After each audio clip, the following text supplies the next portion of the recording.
State news bulletin में आप सभी का बहुत बहुत स्वागत है। मैं आपके साथ हर्ष चौधरी। बुलेटिन की शुरुआत करने से पहले एक नजर बुलेटिन की अहम सुर्खियों पर। राजस्थान में और आगे बढ़ा मानसून, कई जिलों में हुई झमाझम बारिश।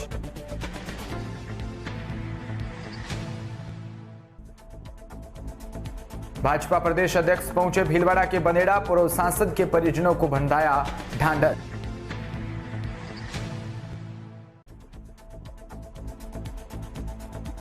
चौमू विधायक रामलाल शर्मा की प्रेस कॉन्फ्रेंस, सेवा और सरोकार के साथ जन्मदिन मनाने की कही बात।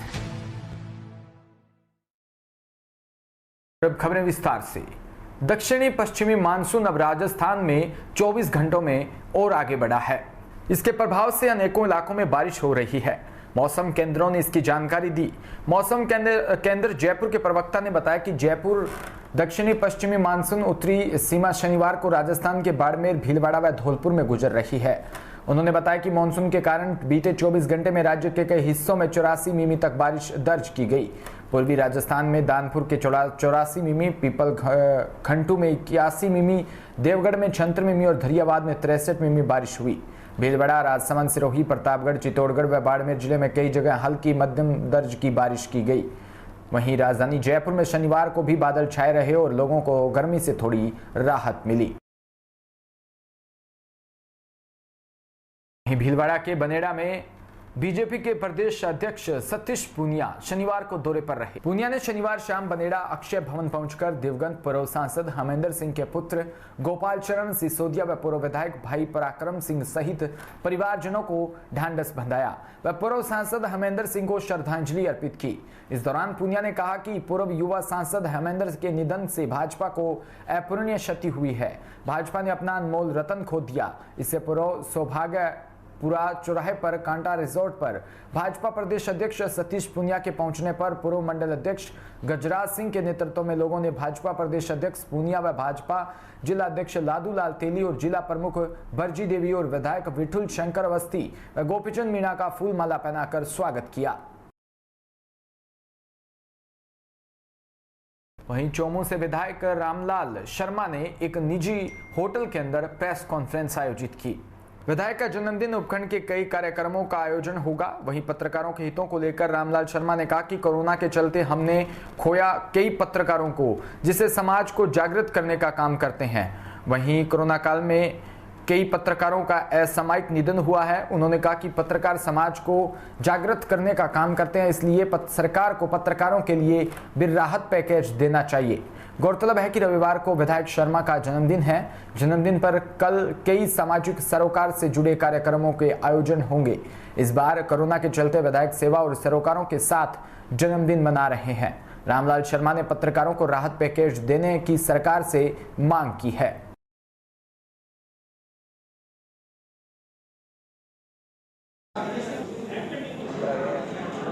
कोविड की दूसरी लहर में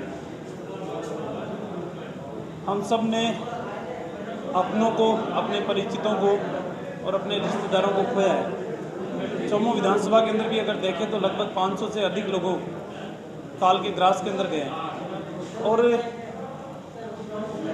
ये जो 20 तारीख का जो कार्यक्रम है, ये सिर्फ और सिर्फ गौ माता को, गौ सेवा को समर्पित कार्यक्रम रहेगा। और इसमें कार्यकर्ताओं से भी हमने अपील की है कि उन सब औपचारिकताओं से जो बचे, जिसके अंदर सापा है, माला है या अन्य कोई कार्यक्रम है। कोविड की इस दूसरी लहर के अंदर कई पत्रकार मित्र भी काल के ग्रास के अंदर गए और उनकी भूमिका समाज को जागृत करने की, कोविड की जानकारी लोगों तक पहुंचाने की, कोविड की सतर्कता की जानकारी और इन तमाम विषयों के साथ समाज को जागृत करने का काम आप सब करते हैं। तो इस कार्यक्रम को हमने एक साधारण तरीके से मनाने का तय किया है और सिर्फ सेवा और सरोकार, ये दो ही कामों को हमने प्राथमिकता इस कार्यक्रम में रखी है। निश्चित रूप से सरकार को लोकतंत्र के चौथे स्तंभ के रूप में काम करते हुए इस कोविड-2 के अंदर कई पत्रकारों ने अपनों को खोया है, अपने परिवार के सदस्यों को खोया है। और उसका कारण भी यही था कि दिन भर अपनी पत्रकारिता के लिए घर से बाहर निकलना, संक्रमित क्षेत्रों में जाना, हॉस्पिटलों में कवरेज करना, और उसकी वजह से खुद भी संक्रमित हुआ है, परिवार को भी संक्रमित होना पड़ा। तो मैं चाहूँगा कि राजस्थान की सरकार जिस तरीके से अन्य लोगों के लिए जो राहत पैकेज लेकर आई है, कम से कम पत्रकारों के लिए भी कोई राहत पैकेज लेकर आए, जिससे उनके परिवारों को भी एक संबल मिल सके। वहीं भाजपा प्रवक्ता व चोमू विधायक रामलाल शर्मा आज अपना जन्मदिन कोविड-19 के चलते सादगी से मना रहे हैं। अल सुबह वीर हनुमान मंदिर पहुंचकर रामलाल शर्मा ने दिन की शुरुआत की। वीर हनुमान धाम में गायों को हरा चारा खिलाकर अपना जन्मदिन मनाया। इसके बाद मंदिर पहुंचे, जहां मंदिर के पट बंद होने के कारण से चौखट पर ही वीर हनुमान जी से खुशहाली की कामना की। पत्रकारों से बातचीत में रामलाल शर्मा ने कहा कि कोविड के चलते कई लोग काल का ग्रास बन चुके हैं। उन्होंने कहा कि कोविड के कारण सेवा और सरोकार के साथ ही वो अपना जन्मदिन मना रहे हैं। उन्होंने कहा कि इस बार कोई भी साफा मूल मालाओं से जुड़ा कार्यक्रम नहीं होगा।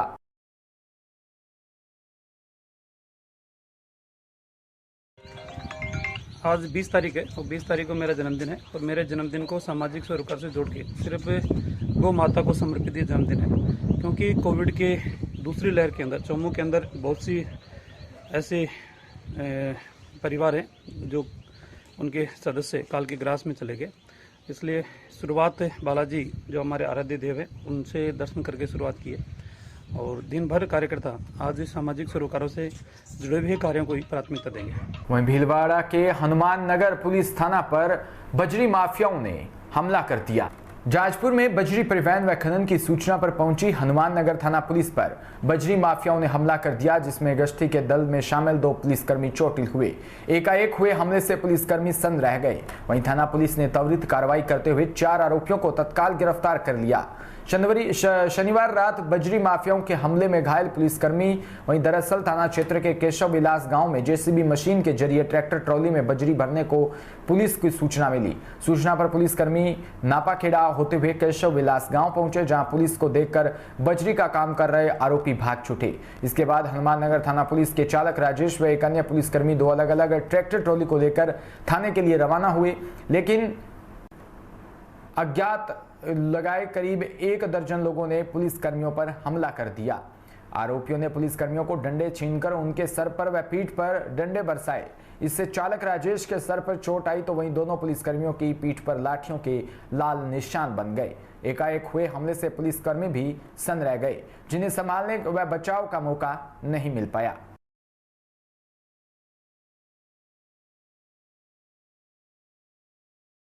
वहीं राजधानी जयपुर में हेरिटेज जनता क्लिनिक के अंदर कोरोना वैक्सीन का कैंप लगाया गया। जयपुर के वार्ड नंबर 40 में नगर निगम हेरिटेज जनता क्लिनिक कोरोना वैक्सीन कैंप लगाया, जहां प्रताप सिंह खाचरियावास के निर्देश अनुसार लोगों को वैक्सीन लगाई जा रही है। यहां पर मौजूद पार्षद रशीम कुलदीप गुजराती के पति मौजूद रहे। वहीं लोगों को सोशल डिस्टेंसिंग के साथ वैक्सीन लगाई गई। वैक्सीन अभी 18+ लोगों के ही लगाई जा रही है। वहीं तकरीबन 50 से 60 लोगों के वैक्सीन खबर लिखे जाने तक लग चुकी थी। कुलदीप गुजराती ने बताया कि एक दिन के अंदर 200 से 220 लोगों के वैक्सीन लगाई जाती है।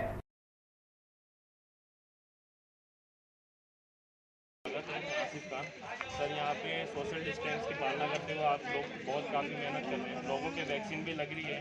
तो हम आपसे ये जानना चाहेंगे कितने लोगों से वैक्सीन लग चुकी है और अभी कितनी एज वालों के लग रही है? 18+ वालों की लग रही है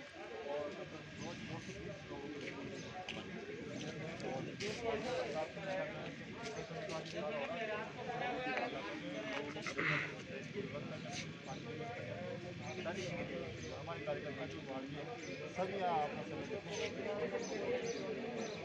2 से 3 बजे तक यहीं रहते हैं और उसके बाद फिर वैक्सीन का। अच्छा, तो अगले दिन फिर कितनी बजे से स्टार्ट होता है? सुबह 10 बजे चालू होता है। सुबह 10 बजे, ठीक है। सर, आपका नाम? ये थे हमारे साथ कुलदीप जी, जो कि यहाँ पे सारी चीज़ों की व्यवस्था कर रखे हैं, पानी की है, टेंट लगा रखे हैं। हम हमारे कैमरामैन से कहेंगे कि यहाँ टेंट की व्यवस्था हो रखी है। देखिए ऊपर जब से कैंप लग रहे हैं सारी सुविधाएं की फैसिलिटी यहाँ दे रखे हैं। सोशल डिस्टेंस और वाटर के हम आपको टैंक भी दिखाएंगे उधर साइड में। ये देखिए लोगों को व्यवस्था के साथ बिठा रखा है और काफ़ी यहाँ पे इंतज़ाम किए हुए हैं।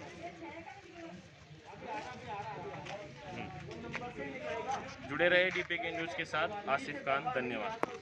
वहीं जयपुर में विश्व योग दिवस से पूर्व योग अभ्यास व क्रिकेट अभ्यास का आयोजन किया गया। Jaipur SDRF commandant IPS Pankaj Chaudhary द्वारा एसडीआरएफ बटालियन मुख्यालय गाड़ोता परिसर में विश्व योग दिवस से पूर्व योग अभ्यास व क्रिकेट के अभ्यास मैच का आयोजन करवाया गया।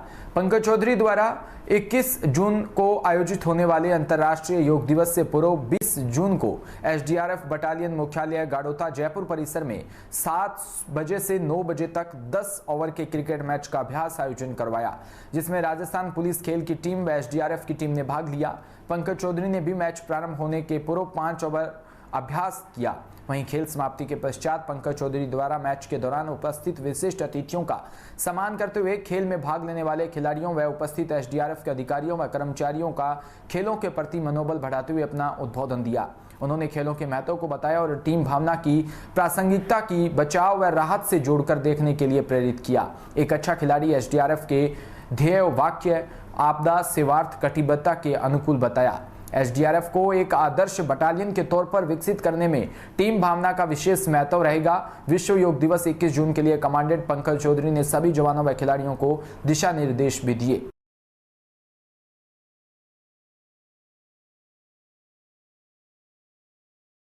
खबर उत्तर प्रदेश के बिजनौर से, जहां डीआरएफ फैक्ट्री में एक बड़ा हादसा हो गया।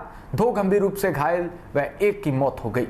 बिजनौर में रबड़ फैक्ट्री में टैंक खोलने के दौरान टैंक में ब्लास्ट हो गया, जिसमें 3 मजदूर गंभीर रूप से घायल हो गए, जिसमें एक की हालात चिंताजनक बनी हुई है, जिसको मेरठ हायर सेंटर रेफर किया, जबकि 2 को बिजनौर के एक निजी अस्पताल में भर्ती करवाया, जहां पर उनका उपचार चल रहा है। हैरत की बात है कि घटना के होने के बाद फैक्ट्री स्वामी ने ब्लास्ट में झुलसे मजदूरों को अभी तक कोई खबर नहीं ली, जिसको लेकर झुलसे मजदूरों के परिवारों में खासी नाराजगी देखने को मिली है। संपूर्ण प्रकरण 18 जून का है, यानी परसों का। बिजनौर से नगीना रोड पर लगभग 5 किलोमीटर की दूरी पर देव रबर फैक्ट्री अवस्थापित है और उस फैक्ट्री में नेचुरल रिक्लेम्ड रबर प्लांट है। उसके बॉयलर से स्टीम भाप निकलने से 3 लोग झुलस गए थे। प्रभात शर्मा गंभीर हालत में सफदरगंज हॉस्पिटल में एडमिट कराया गया, जहां उनकी दुखद मृत्यु हुई। परिजनों द्वारा दाह संस्कार करा दिया गया है। सुरेश एवं वीर सिंह, इनका इलाज स्थानीय बिना प्रकाश हॉस्पिटल में चल रहा है। डॉक्टरों द्वारा उनकी स्थिति सामान्य बताई गई है। परिजनों द्वारा तहरीर लेकर के मुकदमा कायम किया जा रहा है। 2 लोगों को हिरासत में लेकर के पूछताछ किया जा रहा है। इनके आर्थिक मदद, चिकित्सकीय प्रबंध एवं अन्य सुख सुविधाओं के लिए पुलिस प्रशासन द्वारा बेहतर से बेहतर व्यवस्था की जा रही है। मौके पर शांति है। वहीं उत्तर प्रदेश के रायबरेली से खबर, जहां चकबंदी में विरोध कर रहे ग्रामीणों ने पुलिस पर हमला कर दिया। चकबंदी का विरोध कर रहे ग्रामीणों ने पुलिस टीम पर हमला किया। हमले में हरचंदपुर प्रभारी राकेश सिंह व कांस्टेबल घायल हो गए। आपको बता दें कि हरचंदपुर थाना क्षेत्र के गुनावर कमगरपुर गांव में उस समय बवाल हो गया, जब जमीनी पैमाइश कराने गई पुलिस टीम पर ग्रामीणों ने पथराव कर दिया। अचानक पथराव से मौके पर मौजूद हरचंदपुर थाना प्रभारी व कई पुलिसकर्मी घायल हो गए। वहीं पुलिस जीप भी क्षतिग्रस्त हो गई। आनंद फानन में मामले की सूचना उच्च अधिकारियों को दी गई। सूचना पर कई थानों की फोर्स गांव पहुंच गई। वहीं घायलों को इलाज के लिए सीएचसी पहुंचाया गया, जहां मौजूद चिकित्सक ने उनका इलाज शुरू कर दिया। जानकारी अनुसार जिले के हरचंदपुर थाना क्षेत्र के गुनावर कमगरपुर गांव में जमीनी की चकबंदी करने के लिए राजस्व व पुलिस की टीम पहुंची थी। ग्रामीण जमीन की पैमाइश को लेकर आक्रोशित हो गए और जब पुलिस ने उन्हें शांत कराने की कोशिश की तो ग्रामीणों की भीड़ की ओर से पुलिस पर पथराव कर दिया। अचानक से हुए इस हमले से मौके पर मौजूद हरचंदपुर थाना प्रभारी राकेश सिंह व उनके कई अधीनस्थ पुलिसकर्मी घायल हो गए। मामले की सूचना तत्काल वायरलेस से प्रसारित की गई।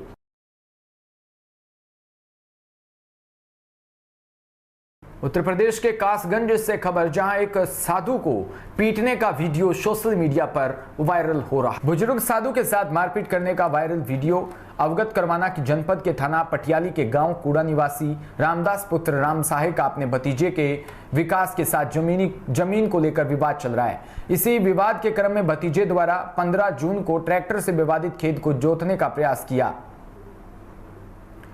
तो रामदास द्वारा विरोध करने के साथ विकास व रामवीर द्वारा मारपीट की गई थी। इस संबंध में बाबा रामदास की तहरीर पर दिनांक 15 जून को थाना पटियाली पर NCR नंबर 71/21 धारा 323, 427 और 506 भादवी पंजीकृत है। वहीं प्रतिवादी भतीजे विकास राम पुत्र रामवीर व रामवीर पुत्र अंगदाराम निवासी गणकुड़ा थाना पटियाली को पुलिस द्वारा गिरफ्तार कर जेल भेजा जा रहा है।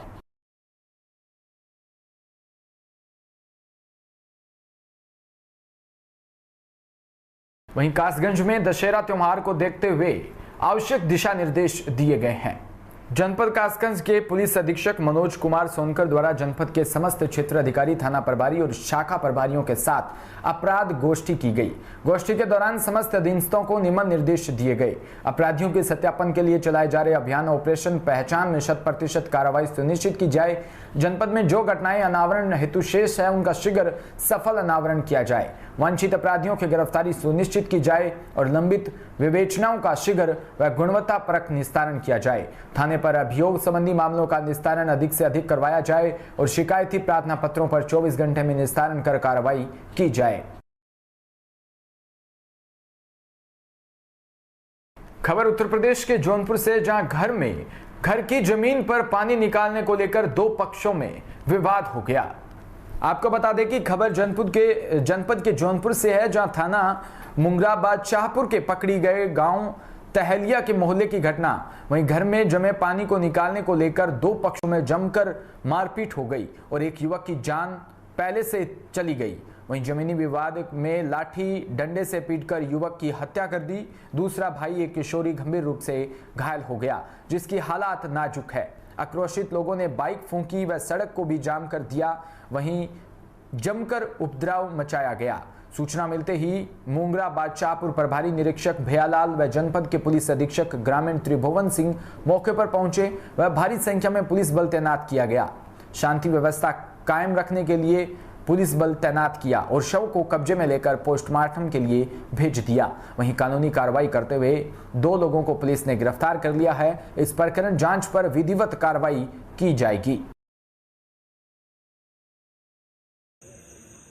आज शाम लगभग 6:30 बजे के आसपास मुंगरा बादशाहपुर के लतहरिया मोहल्ले में राम आश्रय पटेल और इनके पड़ोसी से मकान के पानी को निकालने को लेकर के विवाद हुआ था। उसी में मारपीट हुई। मारपीट में इनको ज़्यादा चोट आई, जिनकी अस्पताल ले जाते समय मृत्यु हो गई है। सूचना पर तत्काल मौके पर पुलिस पहुंच गई है। विधिक कार्रवाई की जा रही है। इसमें से 2 अभियुक्तों को गिरफ्तार कर लिया गया है, उनसे पूछताछ की जा रही है। बाकी मौके पर शांति व्यवस्था बनी हुई है। खबर उत्तर प्रदेश के सिद्धार्थनगर से, जिले के मोहाना थाना की पुलिस ने 3 चोरों को कट्टा कारतूस चोरी के सामान के साथ गिरफ्तार करने में सफलता हासिल की, जिसमें 2 चोर स्थानीय थाना के हिस्ट्री शीटर भी बताए जा रहे हैं। तीनों के पास से चोरी की 2 मोटरसाइकिल, 12 बोर का कट्टा कारतूस के साथ मोबाइल, फिंगरप्रिंट की मशीन भी बरामद की गई है। बताया जा रहा है कि तीनों चोर बहुत ही शातिर किस्म के हैं, जिसकी तलाश कई दिनों से मोहाना पुलिस कर रही थी। 3 चोर अधीनस्थनीय थाना क्षेत्र के ही रहने वाले हैं। उक्त जानकारी मोहाना थाना पर आयोजित पत्रकार वार्ता में देते हुए पुलिस क्षेत्र अधिकारी राणा महेंद्र प्रताप ने बताया कि मोहाना छात्र क्षेत्र में आए दिन चोरी की सूचना मिल रही थी, जिसके संदर्भ में ऑपरेशन तमचा अभियान को लेकर टीम गठित की गई थी, जिसमें थानाध्यक्ष मोहाना के नेतृत्व में टीम काम कर रही थी, जिसमें तीनों चोरों को मोहाना थाना क्षेत्र के सडा पुल के पास से गिरफ्तार किया गया। इन 2 चोरों के ऊपर मोहाना थाना में पहले से ही कई मुकदमे पंजीकृत है। पकड़े गए तीनों चोरों के खिलाफ मोहाना थाना पर मुकदमा पंजीकृत कर अग्रिम कार्रवाई की जा रही है। थाना मोहाना में आए दिन चोरी की सूचना मिल रही थी, जिसके संदर्भ में ऑपरेशन तमच्चा के अभियान के अंतर्गत टीम गठित की गई थी, जिसमें एसओ मोहाना के नेतृत्व में टीम काम कर रही थी। कल दिनांक 18/6/21 को 3 अभियुक्त को गिरफ्तार किया गया, जिनका नाम क्रमशः भोला उर्फ अब्दुल सलाम, आसिफ हकीम पुत्र अब्दुल हकीम, राहुल चौधरी पुत्र श्रीमान चौधरी को गिरफ्तार किया गया। इनके पास से 1 अदद मोटरसाइकिल फ्रीडम, 1 अदद मोटरसाइकिल स्प्लेंडर, 1 अदद मोबाइल फ़ोन, 1 अदद प्रिंटर एक अदद नाजायज कट्टा 12 बोर और 2 कारतूस तथा 2 अदद नाजायज चाकू बरामद किया गया। इन लोगों का पुराना इतिहास भी है। भोला उर्फ अब्दुल कमाल के ऊपर 8 मुकदमे पूर्व में चल रहे हैं और आरिफ हकीम के ऊपर 5 मुकदमे हैं। ये लोग इस क्षेत्र के सातिर अपराधी हैं। इसके संबंध में गिरफ्तारी करके इन्हें जेल भेजा जा रहा है तथा विधिक कार्रवाई की जा रही है। यह एक बहुत बड़ी कामयाबी है। खबर बिहार के बेगूसराय से, जहां राशन लेने जा रहे एक वृद्ध व्यक्ति की पानी में डूबने से मौत हो गई। मौत की खबर मिलते ही परिजनों में कोहराम मच गया। घटना जिले के गढ़पुरा थाना इलाके के से सामने आ रही है, जहां मृतक की पहचान गढ़पुरा थाना क्षेत्र के वार्ड संख्या 17 मुसेपुर के रहने वाले बद्री महतो का पुत्र झड़ीलाल महतो के रूप में बताया जा रहा है। परिजनों ने बताया कि वह राशन लेने के लिए बाजार जा रहा था। उसने बताया कि घंटों बाद पानी में तैरते लाश को देखने को मिली। लोगों ने घटना से में मौत के होने की सूचना घर वालों को दी। घर वालों ने बताया कि घटना की सूचना पाकर मौके पर पहुंची पुलिस ने शव को पानी से बाहर निकालकर अपने कब्जे में ले लिया। पोस्टमार्टम के लिए सदर अस्पताल बेगूसराय भेज दिया। वहीं दूसरी तरफ घटना की पुष्टि करते हुए गढ़पुरा थाना अध्यक्ष मनीष कुमार ने बताया कि लगभग 65 वर्षीय वृद्ध साइकिल से गढ़पुरा बाजार राशन लेने जा रहा था। थाना अध्यक्ष ने आशंका जताई कि साइकिल सहित मृतक पानी भरे गड्ढे में जा गिरा और अधिक उम्र होने के कारण पानी से बाहर नहीं निकल पाया, जिससे उसकी पानी में ही मौत हो गई।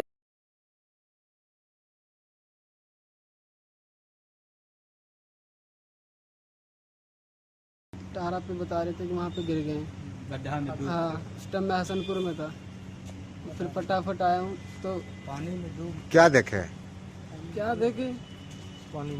पानी में लाश था। और क्या देखे? कहाँ? टारा पे, मालीपुर टारा। वहाँ क्या करने गए थे? राशन लेने। हाँ, सब्जी वब्जी लेने गए थे। पापा मेरे से 500 रुपये लेके भी गए थे। हाँ, कह रहे थे कुछ खत्म है सामान उमान, तो मैं राशन लिया हूँ थोड़ा, तो मैंने 500 रुपये भी दिया था उन्हें। क्या नाम है उनका? झड़ीलाल महतो। हाँ, झड़ीलाल महतो। कितना उम्र होगा लगभग? किनका? पापा का? आप 65-66 ऐसी होगा। कहाँ घर है? मुसेपुर। Musepur, ward number 17। थाना कौन पड़ता है? गढ़पुरा। क्या बजे की घटना है? 1 बजे। आपके कौन है? पापा। क्या नाम है आपका? आप बेटा हैं? सर से 4 बजे 1 बजे घर से निकल रहे हैं, राशन आने लगे हैं आ पानी में से मार के चलिए डूब के मर गए। पानी में हमें लाश देखलिए। पता नहीं भेले केना भेले? पता नहीं भेले केना। पानी में डूब के एकदम पेट फूल के तरंग भेल रहे। हमरा जानकारी भेले, तुरंत हमें पहुँचलिए हैं।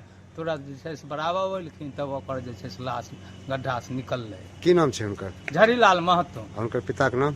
स्वर्गीय बद्री महतो। घर कहाँ है? मुसेपुर। थाना गढ़पुरा। तोहर के होल खाना?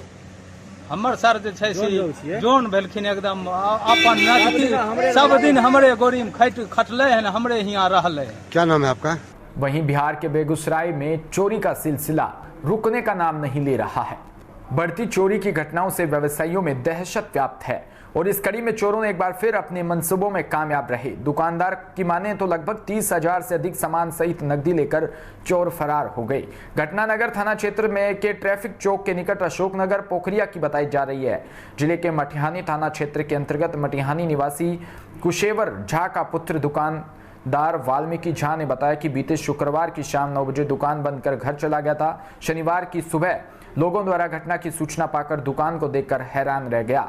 उसने कहा कि चोरी यह 5वीं दफा चोरों ने अपना शिकार बनाया है। उसने बताया कि 2 दिन पूर्व ही दुकान में 15 से 20 हजार का सामान लाया था और 10-15 हजार नगद गले में पड़े थे, जिसमें चोर लेकर अपना हाथ साफ किया है।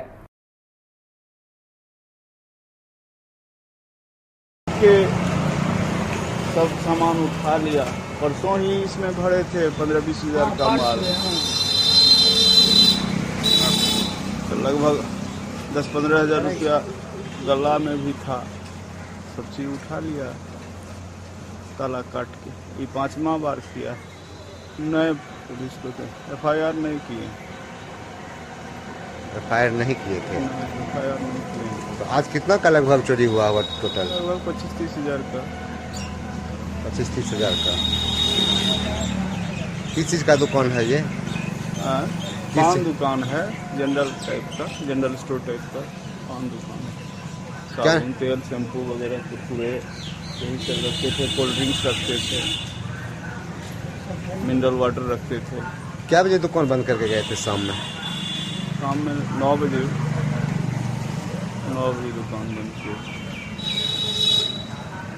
क्या नाम है आपका? वाल्मीकि झा।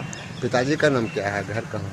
कुशेश्वर झा, घर मटिया। वहीं बेगूसराय में मुखिया के चचेरे देवर की हत्या कर दी गई और इसके बाद क्षेत्र में सनसनी फैल गई।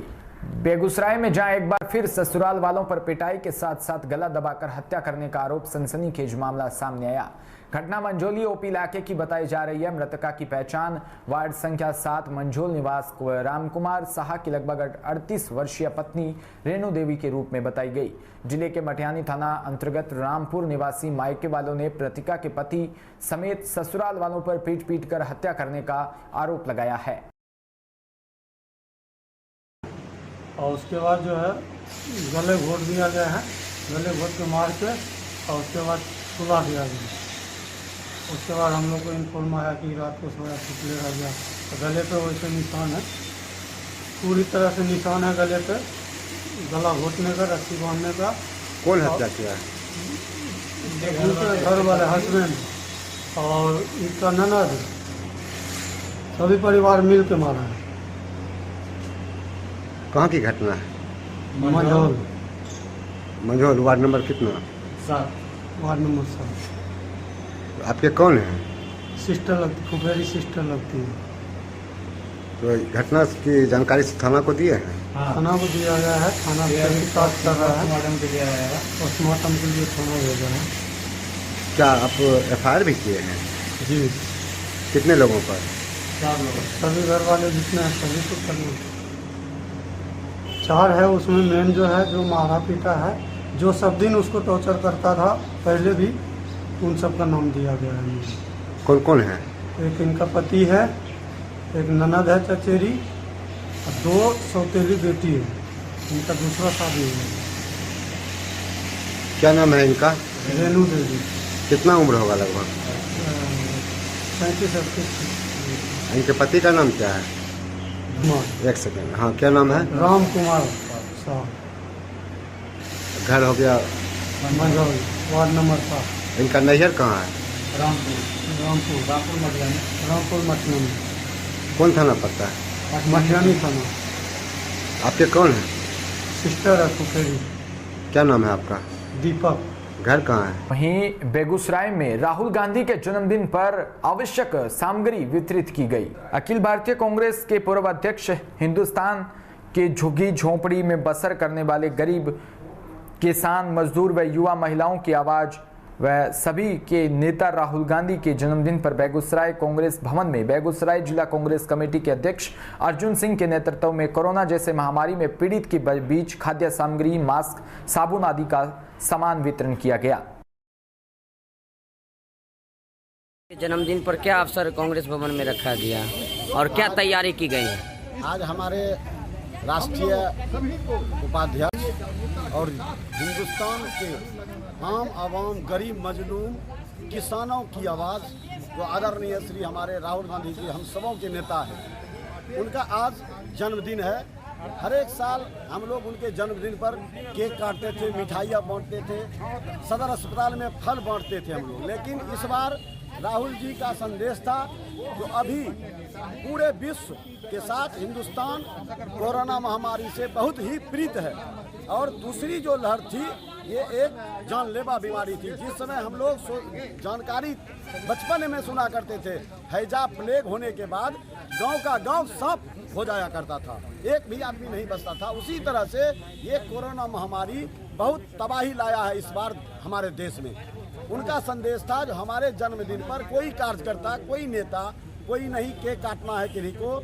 महामारी में जो पीड़ित हैं, जो जिनको सहायता नहीं सरकार के तरफ से मिल रही है, उनके बीच मास्क, साबुन और राशन, जैसे उसमें आटा है, चावल है, दाल है, ये सब हम लोग कांग्रेस भवन में जिला कांग्रेस कमेटी अर्जुन सिंह जी के नेतृत्व में और प्रदेश अध्यक्ष मदन मोहन झा जी की निर्देश से हम सबों ने बांटा, वही कार्यक्रम यहाँ पर था। कितने लोगों को राशन सामग्री दी गई? हम लोग अभी लगभग 100-150 के बीच बांटे हैं और जितना आते जा रहा है फिर हम बांटते चलते हैं।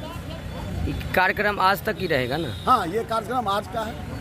क्या नाम हुआ? कुमार रत्नेश टुल्लू। क्या है आप?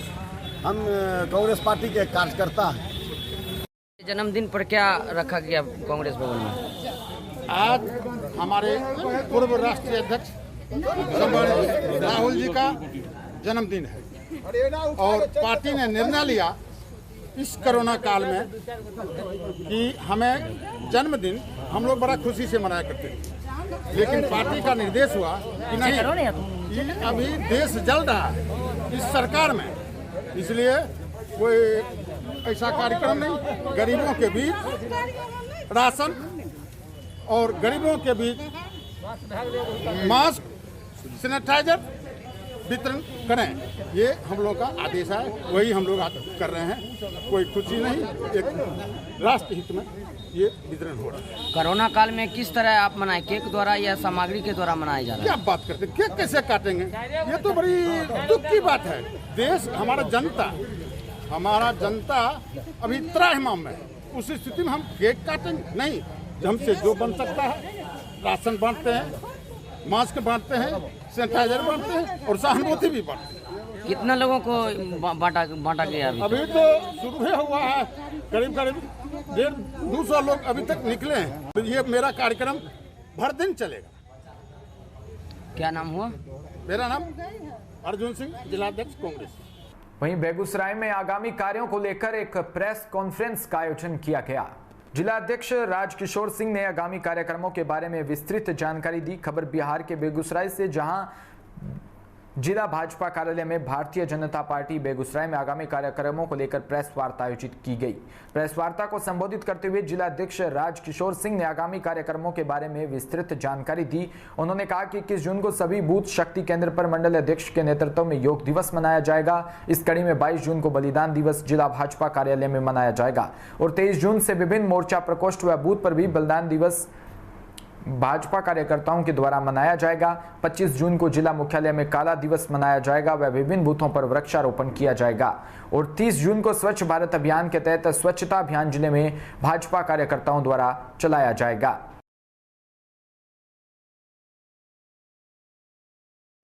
आईडी आ रहा गुलशन जी, भी आईडी हटाइए नीचे आप। सर, क्या कार्यक्रम किया गया? भारतीय जनता पार्टी के सारे कार्यकर्ता बेगूसराय जिले के ही नहीं पूरे भारत के आज से एक नया कार्यक्रम स्टार्ट हुआ है, जो पहले योग दिवस। तो हम सारे भारतीय जनता पार्टी कार्यकर्ता आपके माध्यम से आम आवाम तक यह सूचना देना चाहते हैं कि आप योग करें, निरोग रहें।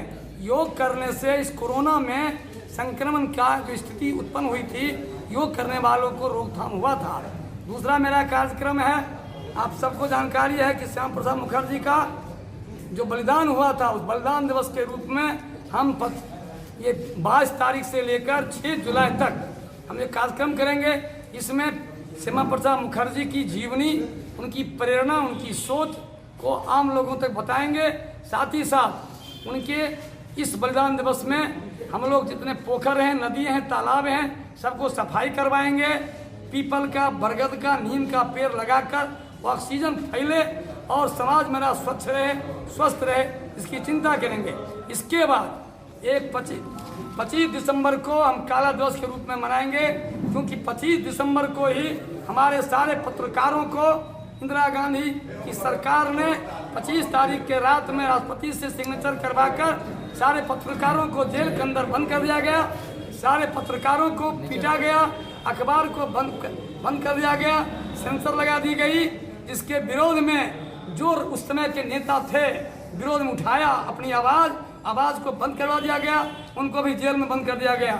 जिसके कारण से हम 25 जून को काला दिवस के रूप में मनाएंगे और 26 जून को भारतीय जनता पार्टी के कार्यकर्ता कोरोना प्रोटोकॉल को ध्यान रखते हुए सारे बूथों पर ये काला दिवस के रूप में मनाएंगे, चाहे वो पुराने जितने कार्यकर्ता हों। साथ ही साथ हमारे जो मीसा में बंद हुए कार्यकर्ता हैं, उस समय थे, अगर हैं जीवित उनको हम प्रोत्साहन करेंगे, सम्मानित करेंगे। और एक रिफाइनरी के द्वारा उलाव माना ये केसावे रास्ते को जो बंद किया गया है, इस पर बीजेपी के सरकार है, अभी डबल इंजन की सरकार है, क्या लगता है क्या किया गया है? वो कुछ दिनों के लिए बंद कर दिया गया है, जिसमें वह भारी ट्रक मशीन घर से आने को है। फिर से जो सड़क बनी हुई है, सड़क पर आवागमन होगा, लोग चलेंगे। अभी कुछ दिन के लिए उनका बंद है, ऐसा नहीं है कि वह अस्थायी बंद है। वहाँ क्या बन रहा है सर? वहाँ क्या बन रहा है? विस्तारीकरण हो रहा है अभी। खबर आगरा से, जहां आजाद समाज पार्टी के संस्थापक चंद्रशेखर आजाद आगरा पहुंचे। चंद्रशेखर आजाद एएसपी नेता जावेद कुरैशी के निवास पर पहुंचे, जहां जावेद कुरैशी के साथ कई मुद्दों पर राजनीतिक चर्चा हुई। वहीं एएसपी सुप्रीमो चंद्रशेखर रावण स्वर्गीय भरत सिंह भीमनगरी अध्यक्ष के निवास पर पहुंचे। चंद्रशेखर आजाद का कहना है कि आगरा दलितों की राजधानी है, यहां उत्तर भारत के सबसे बड़े प्रोग्राम होते हैं। मैं यहां आया सरकार के फेलियर की वजह से और सरकार के निकम्मेपन की वजह से। हमने अपने समाज के गौरव, समाज के योद्धा खोजिए और मैं उसी परिवार के पास उनको नमन करने भीम नगरी यात्रा के अध्यक्ष भरत सिंह के यहाँ उनके परिवार से मिलने आया हूँ।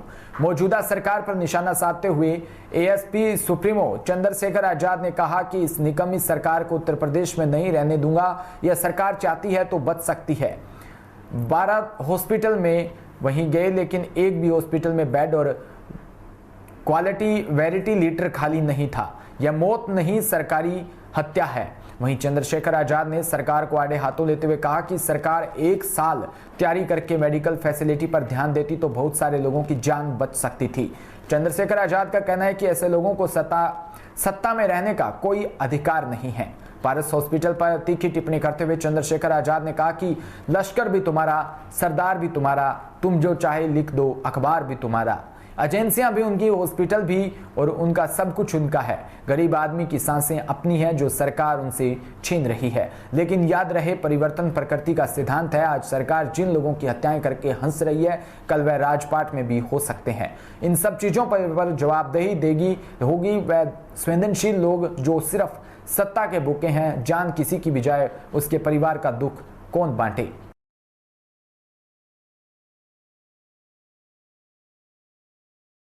मैं आगरा तो मेरा घर, ये दलितों की राजधानी, यहाँ उत्तर भारत के सबसे बड़े आयोजन होते हैं 14 अप्रैल को, जो भीम नगरी यात्रा जो निकलती है।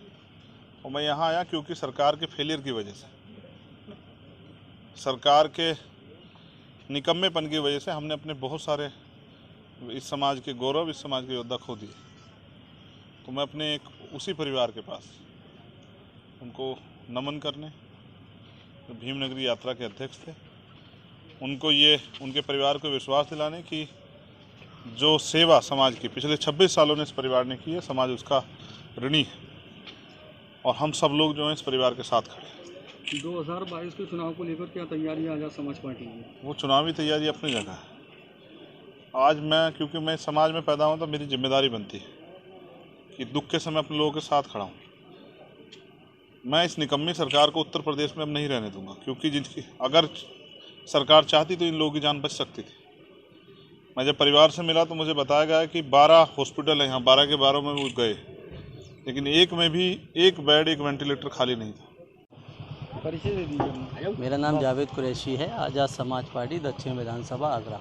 आज आज़ाद समाज पार्टी के राष्ट्रीय अध्यक्ष चंद्रशेखर आजाद हैं, क्या प्रयास लगाए जाएँ जो आगरा हैं? नहीं, चंद्रशेखर भाई का आना जो है, वो जो हमारे कुछ लोग हैं जो इस निकम्मी सरकार की वजह से उनको मार दिया गया कोरोना काल में, उनको इलाज नहीं मिला, उस कारण उनकी मौत हो गई। और ये निकम्मी सरकार का चेहरा है, उन्हीं के घरों पे शोक मनाने भाई चंद्रशेखर आए हुए हैं। आने वाले 2022 चुनाव को लेकर क्या कुछ कहना है? नहीं, आज की जो भाई का दौरा है वो ऐसा कोई किसी 2022 के मिशन को लेकर कोई दौरा नहीं है, लेकिन जो अपने लोग इस दुनिया से गए हैं इस कोरोना काल में, उसकी वजह से भाई जो है चंद्रशेखर आज़ाद जी लोगों के घर पे शोक मनाने आए हैं। और मेरे घर भी आए थे, कुछ समाज के बड़े बुजुर्गों से उन्होंने मुलाकात की है और अपनी दिल की बात बताई है, उनकी सुनी है। मेरा नाम मोहम्मद राजू अंसारी वारसी है। मैं आज़ाद समाज पार्टी काशीराम आगरा का महानगर अध्यक्ष हूँ।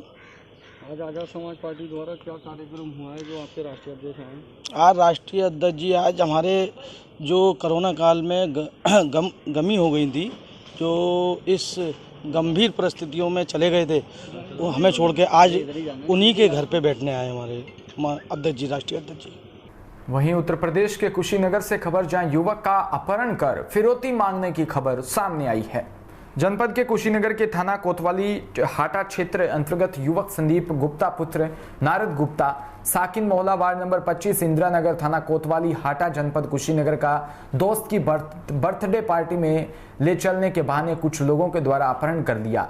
वह अपहरण युवक के मोबाइल नंबर व अन्य नंबर से फोन करके परिजनों से 20 लाख रुपए फिरौती की मांग की गई। उक्त घटना के संबंध में अपहरण युवक के पिता द्वारा थाना कोतवाली हाटा में 18 जून को तरहीर के आधार पर उसी दिन मुकदमा एक नामजद व 2 अज्ञात अभियुक्तों के विरुद्ध पंजीकृत कर लिया गया था।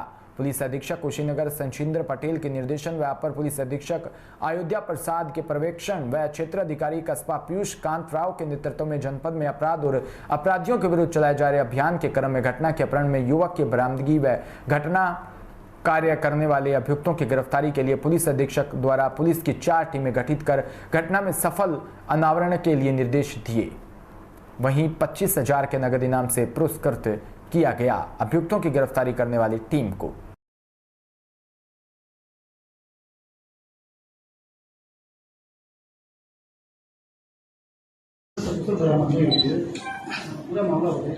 देखिए, ये 17 तारीख को थाना हाटा में एक युवक के अपहरण की सूचना प्राप्त हुई और उसके 1.5 घंटे बाद उनके घर पे उस युवक के फोन से फोन आता है, इसमें 20 लाख रुपए फिरौती की मांग की है। उस घटना को बहुत ही गंभीरता से लेते हुए तत्कालीन थाने पर अभियोग पंजीकृत किया गया और इसमें अभियुक्त की गिरफ्तारी और जो अपराध है सख्त बरामदगी के लिए एडिशनल एसपी साहब के नेतृत्व में इसमें 4 टीमों का गठन किया गया। इसमें सहयोग कसिया, हमारी स्वाट और सरपंच की, इंस्पेक्टर तुरपट्टी और एसओ बिशनपुरा संजय, ये सभी लोग इसमें लगाए गए। इसमें जो भी साक्ष्य मिल रहे हैं, जो भी प्रूफ मिल रहे हैं, उस पर काम करते हुए उनकी सफल बरामदगी की जाए और उसी क्रम की पूरी टीम ने इस पर बहुत तेजी के साथ काम करते हुए 24 घंटे के अंदर अपहृता युवक को सफल बरामद किया है और जो 5 इसमें लोग शामिल थे, उसमें से 4 को गिरफ्तारी की गई है। एक मुख्य साजिशकर्ता जो है नीरज, जो देवरिया का रहने वाला है, उसे गिरफ्तारी का एक प्रयास हम लोग कर रहे हैं और उस पर गिरफ्तारी के लिए हम लोगों ने 15,000 रुपए के इनाम भी घोषित किया है। ये जो इसमें पूरा जो पूछताछ के बाद जो षड्यंत्र निकल गया है, इसमें से जो 2 अभियुक्त हैं, मनीष और नीरज, ये अपहृत युवक के यहाँ 1 साल पहले किराए पर रहते थे। इनको पूरी जानकारी थी उस परिवार के बारे में और इस बालक के बारे में। उसी चीज का इन्होंने लाभ उठाया और इन्होंने चूंकि एक विद्यालय खोला था जो अभियुक्तों ने, और वो कहीं का कारणवश चल नहीं पाया, तो इनके पास पैसे की आवश्यकता थी, जिसके लिए इन लोगों ने इस पूरे षड्यंत्र को प्लान किया और 5 लोगों ने मिलकर के इस घटना को कायम किया। पूरी टीम ने प्रभावी कार्रवाई करते हुए उसको 4 लोगों को गिरफ्तार किया है और इनके पास से घटना में प्रयुक्त मोटरसाइकिल, अपहृत युवक के पास जो मोबाइल फोन था वो भी अभियुक्तों के पास से बरामद हुआ है, ATM कार्ड आदि चीजें बरामद हुई हैं और जो एक अभियुक्त फरार है उसको भी अभी हमारी 4 टीमें काम कर रही हैं। हमें उम्मीद है उसकी भी गिरफ्तारी जल्द कर ली जाएगी, क्योंकि इसमें पूरी टीम ने लगातार बिना रुके, बिना थके, बिना सोए का काम किया है। वहीं उत्तर प्रदेश के बिजनौर से खबर, जहां 50-50 हजार के 2 इनामी बदमाशों को पुलिस ने गिरफ्तार कर लिया। बिजनौर धौलपुर में हुए डबल मर्डर के मामले में फरार चल रहे 50-50 हजार के इनामी पति पत्नी समेत 4 अभियुक्त गणों को पुलिस ने मुठभेड़ के बाद गिरफ्तार कर लिया। पुलिस ने घटना के उपयुक्त मोबाइल व लाइसेंस की बंदूक भी बरामद की है। इस हत्याकांड में एसएसबी का एक जवान अभी पुलिस के हत्थे नहीं चढ़ सका। बिजनौर पुलिस लाइन सभागार में हुई प्रेस वार्ता के दौरान पुलिस अधीक्षक डॉक्टर धर्मवीर सिंह ने बताया कि गांव धोकलपुर में पुरानी रंजिश के चलते 9 मई को धीर सिंह व उसके भतीजे अंकुर को गोली मारकर हत्या कर दी। इस हत्याकांड में महावीर सिंह के पिता और देवेंद्र कृष्ण ललित अन्य के खिलाफ मुकदमा दर्ज करवाया था। आरोपी हुआ था, इसमें कुछ आरोपी फरार थे जो पकड़े गए हैं, क्या पूरा मामला? थाना कोतवाली शहर बिजनौर के धौकलपुर गांव में 9 मई को डबल मर्डर केस हुआ था। उसमें 4 अभियुक्तों की गिरफ्तारी की जा चुकी है। मुख्य अभियुक्त लवली एवं उसका पति अनुज मय सलोह के आज गिरफ्तार किया गया है। इन पर 50-50 हज़ार रुपये का पुरस्कार घोषित था। 2 अन्य अभियुक्त जो गांव से सूचना देते थे, उसका कहाँ आना है जाना है पूरे घटनाक्रम को मॉनिटर किया था। हर्ष और टीकम, इनको भी गिरफ्तार किया गया। अब तक इसमें 8 अभियुक्तों की गिरफ्तारी की जा चुकी है। एक नितिन जो एसएसबी में पटना में है, उसकी गिरफ्तारी शेष है। उसके खिलाफ 82 सीआरपीसी की कार्रवाई की जा चुकी है। भगोड़ा घोषित किया जा चुका है। उसकी पूर्ति की कार्रवाई शीघ्र की जाएगी। कमांडेंट को पत्राचार किया गया है एवं एक टीम भेजी जा रही है जिसे उसको गिरफ्तार करके लाया जा सके। वहीं बिहार के बेगूसराय से खबर, जहां एक दूध के टैंकर चलाने वाले पिता की बेटी दरोगा बन गई है, जिससे परिवार में खुशी का माहौल है। चौराही बेगूसराय प्रखंड क्षेत्र के सेहमा पंचायत अंतर्गत इब्राहिमपुर गांव निवासी अशोक सिंह की पुत्री रूपा कुमारी दरोगा पद की परीक्षा में उत्तीर्ण होकर न कि अपने माता पिता बल्कि पूरे प्रखंड का मान बढ़ाया है। देश रत्न डॉक्टर राजेंद्र प्रसाद दुग्ध उत्पादक सहयोग समिति बरौनी में मिल्क टैंकर ड्राइवर पद पर कार्यरत है। वहीं रूप के पिता कठिन परिश्रम करके अपनी पुत्री को मुकाम तक पहुंचाने में कामयाब हुई। यह चौराही बेगूसराय जिला का सुदूर देहात क्षेत्र पर जहां पर पर्याप्त शिक्षा व्यवस्था दुरुस्त नहीं है, उस गांव से बेटी दरोगा प्रतियोगिता परीक्षा में उत्तीर्ण होकर जो मान बढ़ाया है, उसकी जितनी भी तारीफ की जाए वो कम है। बेटियों की मुकाम पर पहुंचने को लेकर परिवार में जश्न का माहौल है। आज आप इस मुकाम पर पहुंचे हैं, कैसा लगता है आपको? जी, आज तो बहुत खुशी महसूस हो रहा है, क्योंकि मेरे साथ साथ मेरे अपने जो हैं वो मुझसे भी ज़्यादा खुश हो रहे हैं, तो ये खुशी देखकर मुझे और भी खुशी हो रही है। आपके गांव में कैसा लगता है? जी, गांव में भी सब जगह शोर है। सबको लग रहा है कि मेरे इस ऐसे पिछड़े गांव से मेरी बेटी इस मुकाम पे पहुंची है, तो सब लोग खुश हैं इस चीज़ को देख के। आपके माँ पिताजी को कैसा लगता है? जी, वो लोग तो बहुत प्रसन्न हैं। उन्हें ऐसा लग रहा है कि उन्होंने जो मेहनत से जो मुकाम पर मुझे पहुंचाना चाहते थे, उसकी एक सीढ़ी मैंने छू ली है। अच्छा, और कोई आपकी इच्छा है? जी, मैं IPS बनना चाहती हूँ। तो प्राथमिक शिक्षा आपने कहाँ से प्राप्त की? मैं प्राथमिक शिक्षा अपने गांव के उत्क्रमित मध्य विद्यालय इब्राहिमपुर से की। फिर हाई स्कूल? हाई स्कूल भी मैंने ग्रामीण क्षेत्र से ही चौराही मटियानी उच्च विद्यालय चौराही मटियानी से की। और आगे हमारा स्नातक, इंटर और स्नातक जो है वो सरकारी कॉलेज GD कॉलेज बेगूसराय से है। तो कैसे आप क्या संदेश देना चाहते हैं और छात्र छात्राओं को? आप गांव में रहकर इस मुकाम पर पहुंचे हैं। जी, मैं तो यही कहना चाहूँगी कि मेरा गांव जो कि बेगूसराय जिला में सबसे पिछड़े क्षेत्रों में है, यहाँ से अगर मैं इस ग्रामीण क्षेत्र से जहाँ से शिक्षा पाना बहुत ही मुश्किल है, फिर भी अगर मैंने लगन मेहनत से चाहा और मेरे परिवार ने चाहा तो मुझे उच्च शिक्षा तक पहुँचा दिया है और इस मुकाम पर पहुँचे हैं। और वहाँ से मैं इस मुकाम को भी हासिल कर ली। श्रेय किसका मिला आपको? जी, यहाँ तक इस मुकाम पे जाने के लिए श्रेय किसका मिला? इस मुकाम पे जाने के लिए मुझे सबसे ज्यादा श्रेय मेरे पापा के मेहनत का है और मेरे मम्मी का, भैया का, हमारे चाचा चाची, दादा दादी, सबका मुझे साथ मिला है। इसी के साथ इस बुलेटिन में इतना ही। नमस्कार।